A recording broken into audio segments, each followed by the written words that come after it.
Kesenangan itu ada levelnya. Ada kesenangan level bawah, level dasar, ada kesenangan level tinggi.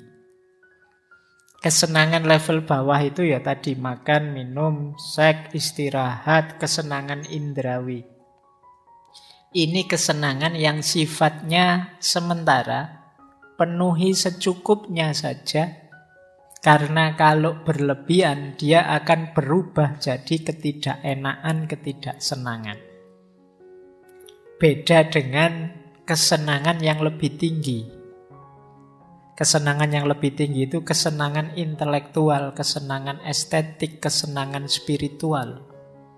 Ini jauh lebih tinggi, lebih abadi, lebih tahan lama. Semakin banyak, semakin lama, semakin menyenangkan. Ilmu itu sedikit paham membahagiakan, banyak paham tambah bahagia, tambah banyak lagi tambah bahagia. Itu intelektual. Estetik juga begitu, seni juga, spiritual juga begitu. Tambah dekat dengan Tuhan, tambah sadar dimensi ilahiyah hidup, tambah menyenangkan. Ini yang level tinggi. Kalau yang level rendah tadi enggak. Yang level rendah itu penuhi secukupnya saja. Jadi tidak bisa semuanya dihitung pakai kalkulus tadi. Nah, ini kritiknya Mill. Misalnya makan tadi. Makan yang lebih intensif ya, terlalu intensif ya nanti kamu perutmu bisa meledak oleh makanan itu. Makan lagi. Ini lebih intensif, Pak, lebih dekat, Pak, lebih. Iya. Tapi ya harus ngerti batasnya. Jadi ini perspektifnya Mill. Alirannya namanya utilitarianisme. Eudaimonistik utilitarian. Utilitarian yang menuju kebahagiaan. Jadi filsafat ketiga yang membahas hedonisme, utilitarianisme. Yang kedua tadi filsafat epikureanisme. Kemudian yang pertama tadi sireanisme. Oke. Waktunya mau habis. Nah, sekarang kita lihat ada beberapa perspektif yang mungkin perlu kita pertimbangkan. Yang pertama, ada namanya paradok hedonisme. Jadi, paradok hedonisme itu ya paradok dari kesenangan. Ini unik. Dalam paradok ini ada pandangan justru kalau kita terus-terusan mencari kesenangan, ya kita tidak akan ketemu kesenangan yang sesungguhnya. Orang yang mencari kebahagiaan itu pasti dia tidak bahagia. Berarti orang yang mencari kesenangan itu kan dia belum senang kan berarti. Loh kalau hidupmu ingin terus Pak mencari kesenangan berarti kamu terus tidak senang. Justru orang yang mengejar kesenangan dia tidak merasakan kesenangan. Jadi ini menarik paradok ini. Orang yang paling ngotot mengejar kebahagiaan biasanya justru orang yang paling tidak bahagia. Orang yang bahagia itu ya orang yang bisa menikmati situasi, kondisi, kapasitas dirinya sekarang saat ini. Jadi bukan orang yang mencari kesenangan tapi orang yang bisa menyenangi situasinya. Bukan orang yang mengejar kebahagiaan, tapi orang yang membahagiai hidupnya saat ini. Ini namanya paradok hedonisme. Jadi di situ saya kutipkan pandangannya Viktor Frankl. Kata Viktor Frankl, kebahagiaan itu adalah hasil samping atau efek samping yang tidak disengaja saat kita mengabdikan diri untuk orang lain, untuk tujuan yang lebih besar, atau saat kita menyerahkan diri pada orang lain atau sesuatu di luar diri kita. Nah, ini menarik. Ini sebenarnya tips dari Viktor Frankl. Kalau kita ingin senang, kalau kita ingin bahagia, justru jangan jadikan kesenangan atau kebahagiaan sebagai tujuan. Biarlah dia jadi efek samping saja dari kebenaran, kebaikan yang kita hidupkan. Jadi, lakukan semua yang ideal, semua yang baik, semua yang indah yang kita tahu, yang kita mampu, efeknya pasti nanti menyenangkan dan membahagiakan. Jadi jangan dikejar justru kenikmatan dan kebahagiaan itu. Biarlah dia hadir sebagai efek samping dari segala kebaikan yang kita lakukan. Nah, kalau kita melakukan itu, kita tidak akan kena paradok hedonisme tadi. Jadi hidup ini memang mencari kesenangan, tapi kalau kita mendedikasikan hidup sepenuhnya untuk mencari kesenangan, justru kita tidak akan ketemu kesenangan itu. Karena kita ada dalam kondisi mencari terus. Tidak sempat menikmati hidup. Maka nikmati saja hidup kita, jalankan saja kebaikan, kebenaran yang kita tahu. Di antara efeknya pasti nanti kita ketemu kesenangan dan kebahagiaan. Nah, ini rumus namanya paradok hedonisme. Jadi kenikmatan jangan jadi tujuan utama, jadikan saja dia efek samping dari kebenaran dan kebaikan yang kita jalankan. Oke, ini rumus yang pertama. Perspektif berbeda tentang hidup yang hedon. Jadi Pak, saya itu sebenarnya tidak pingin seneng-seneng dengan HP terbaru, tapi kok tiba-tiba saya itu kerja keras, jujur, dapat rezeki yang banyak sekali. Saya bingung uang banyak ini buat apa, ya sudahlah Pak, tak beliin HP terbaru. Nah, itu kan beda. Dibandingkan kamu ngejar HP terbaru, ngejar mobil terbaru. Enggak. Ini efek samping saja. Oh, kelihatannya tetangga-tetangga, anak istri dapat banyak manfaat. Kalau saya punya mobil baru, ya saya belilah mobil baru. Kebetulan uangnya ada. Sebenarnya tujuannya tidak ke situ. Nah, ini menghindarkan dari paradok hedonisme. Oke, ini perspektif pertama. Perspektif kedua yang mungkin penting kita renungkan. Ini juga banyak dibahas orang belakangan, namanya hedonic treadmill. Hedonic treadmill ini penyakit yang lain. Kalau tadi kan orang yang mengejar kebahagiaan punya penyakit hedonic paradok. Orang mengejar kebahagiaan juga dia akan punya penyakit hedonic treadmill. Hedonic treadmill, hedonic itu kesenangan, treadmill itu treadmill, alat kita olahraga statis itu. Ini istilah dari satu artikel sebenarnya yang nulis Brickman and Campbell. Artikelnya judulnya Hedonic Relativism and Planning the Good Society. Jadi hedonic treadmill itu kalau kalian mengejar kebahagiaan terus, seringkali pada akhirnya justru kalian jatuhnya pada level awal ketika dulu kalian belum bahagia. Ini namanya kalian merasa seolah-olah sudah jalan jauh, padahal masih di situ. Itu namanya treadmill itu kan begitu. Kalian jalan terus seolah-olah sudah sampai mana, nanti sebenarnya masih di situ. Jadi hedonic treadmill itu menggambarkan pada saatnya kebahagiaan, rasa bahagia, rasa senang kita akan kembali lagi ke titik awal. Pada akhirnya apa? Terus kita jadi tidak ada habisnya ini mengejar kebahagiaan ini. Kapan sih saya bisa puas itu? Tidak ada. Kenapa? Situasinya selalu balik lagi seperti awal lagi. Kepuasan kita seolah-olah tidak ada ujungnya. Contohnya ini coba.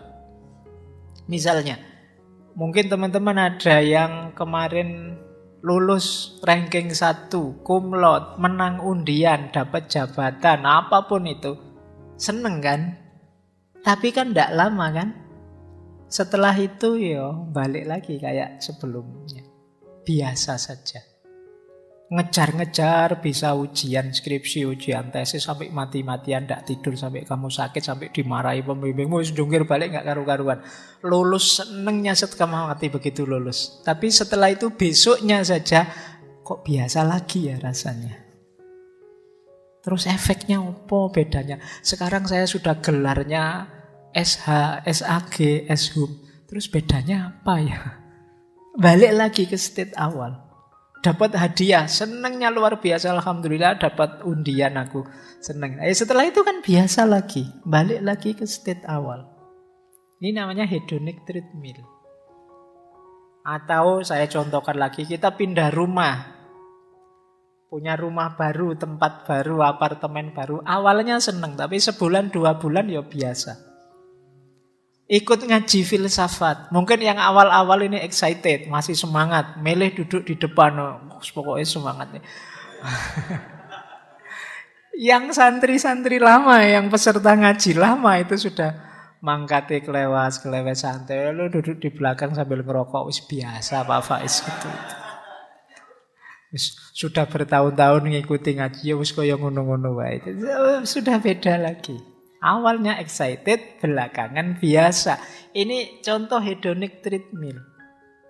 Makan kan juga begitu. Seenak-enaknya makanan, yang paling enak kan gigitan pertama, piring pertama. Diulang piring kedua, piring ketiga sudah. Kalian malah mungkin bisa muntah. Jangankan kesenangan, kesedihan kan juga begitu. Sesedih apapun kamu, nanti balik lagi ke state awal. Semarah apapun kita, sekarang banyak yang ngamuk karena BBM naik. Ya kan? Alah, tunggu 1-2 bulan lagi yang balik lagi ke kondisi awal. Viral rame heboh, nanti balik lagi ke kondisi awal. Terus kita nyari lagi yang membahagiakan kita apa. Kita nyari terus. Jadi seolah-olah, terus akhirnya kapan Mbak saya benar bahagia itu? Kok rasanya stuck saja, di tempat saja. Tidak ketemu-ketemu kebahagiaan itu. Kita sudah diberi kebahagiaan, terus kok biasa lagi, tidak senang lagi. Diberi kesenangan, biasa lagi. Ini yang disebut efek hedonic treadmill. Jadi kesenangan itu, selain ada paradok tentang tadi bahwa kalau kita ngejar kesenangan tidak ada akhirnya, justru kita tidak senang, ada paradok statis ini. Kita seperti hedonic treadmill. Segala macam emosi pada akhirnya balik netral lagi. Seolah-olah semua berawal di awal lagi. Kita sudah mencapai sesuatu, tapi terus jadi biasa dan kita punya keinginan lagi. Akhirnya berjuang lagi. Kesenangannya ada tadi. Terus kan kita heran, lah Pak, saya benar-benar bahagia itu kapan? Nah, ini efek dari hedonic treadmill namanya. Kapan-kapan teman-teman direnungi ya. Ada sedikit tips untuk menghindarkan diri dari segala macam kebahagiaan yang absurd tadi. Kalau tips dari agama sih jelas bahwa hidup ini jangan terlalu diambil hati. Kebahagiaan duniawi itu kan bukan kebahagiaan yang hakiki. Dia hanya lahwun, dia hanya permainan, dia hanya laibun. Dia hanya sesuatu yang melengahkan kita. Kemudian dia hanya zina. Zina itu hanya perhiasan, kelihatannya indah tapi tidak hakiki. Dia hanya tafakhur, tempat kita bangga-banggaan. Seolah-olah kita itu hebat, seolah-olah kita itu luar biasa, padahal mungkin tidak. Tempat kita takasur, berlomba-lomba, banyak-banyakan. Itu kan semuanya tidak ada yang hakiki. Itu kalau versi agama. Mungkin lain waktu kita bahas ya. Ada banyak rumus untuk hidup. Kalau dalam Islam ada qanaah, ada zuhud, ada uzlah, dan lain sebagainya. Nah, cuma ini tips sementara. Untuk kita tidak terjebak pada paradok hedonisme, tidak terjebak pada hedonic treadmill tadi. Yang pertama apa? Jangan bosan-bosan untuk nambah pengalaman yang positif. Kenapa jadi membosankan, jadi stuck di situ terus? Mungkin karena kitanya sendiri tidak mau gerak. Kita tidak nambah wawasan, tidak nambah pengalaman. Ya kita akhirnya diserbu kebosanan-kebosanan. Jadi hidup yang tidak ada tantangan-tantangan baru ya tentu saja membosankan. Kayak kita orang treadmill seolah-olah sudah jauh tapi kita ya di situ-situ saja. Nah jadi yuk jangan segan-segan nambah pengalaman. Mungkin nambah teman baik. Mungkin yuk perjalanannya ditambah, pengalaman ini, pengalaman itunya ditambah. Kemudian yang kedua, temukan sisi-sisi menyenangkan dari setiap pengalaman. Temukan ada ragam kebahagiaan yang sebenarnya bisa kita nikmati, tidak sekedar yang kita kejar. Nah, ini menguntungkan kita. Jadi, ternyata yang membahagiakan itu tidak cuma aku lulus ujian loh. Membahagiakan juga ternyata bahwa orang tuaku ikut bahagia. Membahagiakan juga bahwa ternyata sekarang aku setelah ini bebas, tidak harus lagi dikejar-kejar pembimbing. Ada lagi yang membahagiakan, ada banyak hal membahagiakan. Sehingga kita tidak cepat-cepat tertreadmill tadi, nggak cepat-cepat bosen terus merasa stuck. Masih ada sangat banyak hal yang bisa kita syukuri. Tidak hanya itu. Dan masih ada banyak hal yang bisa kita jalani untuk kita menemukan kebahagiaan. Kemudian yang ketiga ada lagi tips mindfulness. Mindfulness itu dulu pernah kita bahas satu sesi full meskipun sesi online. Jadi ketika kita diminta untuk hidup sepenuh hati, sudah sederhananya itu. Hadirkan diri kita di setiap detik, setiap momen. Sehingga nanti kita akan sadar betapa ada sangat banyak hal yang menarik, yang indah, yang bisa disyukuri tanpa harus kita judgmental, tanpa harus kita nilai. Menyenangkan, membosankan, membahagiakan, itu kan atribut-atribut, tempelan-tempelan yang kita berikan pada setiap peristiwa, setiap fenomena yang kita hadapi. Kalau di mindfulness kita diminta untuk nikmati saja, sadari saja, tanpa harus dijudge, tanpa harus dinilai macam-macam. Saya lulus, alhamdulillah. Saya bisa wisuda juga akhirnya, alhamdulillah. Tanpa harus ditambahi judgement macam-macam. Itu akan lebih panjang durasinya. Nah, yang terakhir tentu saja kita diminta untuk tidak mudah larut oleh kesan dan emosi yang muncul dalam diri kita. Ini nanti jadi kunci sebenarnya yang terakhir ini. Ya memang kita itu sering diseret, diombang-ambingkan oleh rasa kita.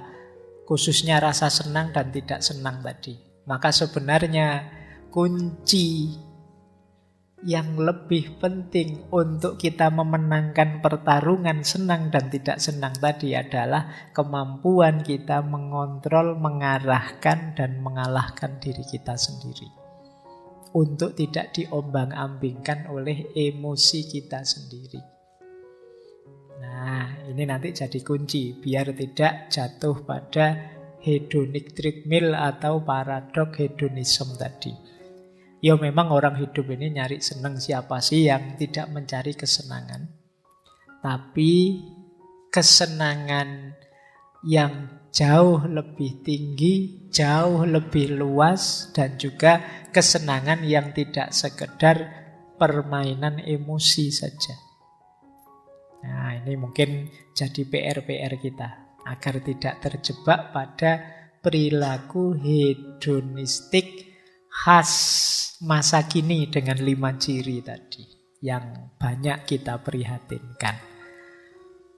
Baik, saya kira itu ya teman-teman, malam hari ini belajar kita tentang hidup hedon, hidup yang mencari kesenangan. Silahkan diambil banyak perspektif tadi, pilihlah yang paling cocok, yang paling sesuai untuk hidup kita. Mungkin masing-masing orang perlu mengambil formula yang berbeda karena setiap orang situasi hidupnya beda-beda.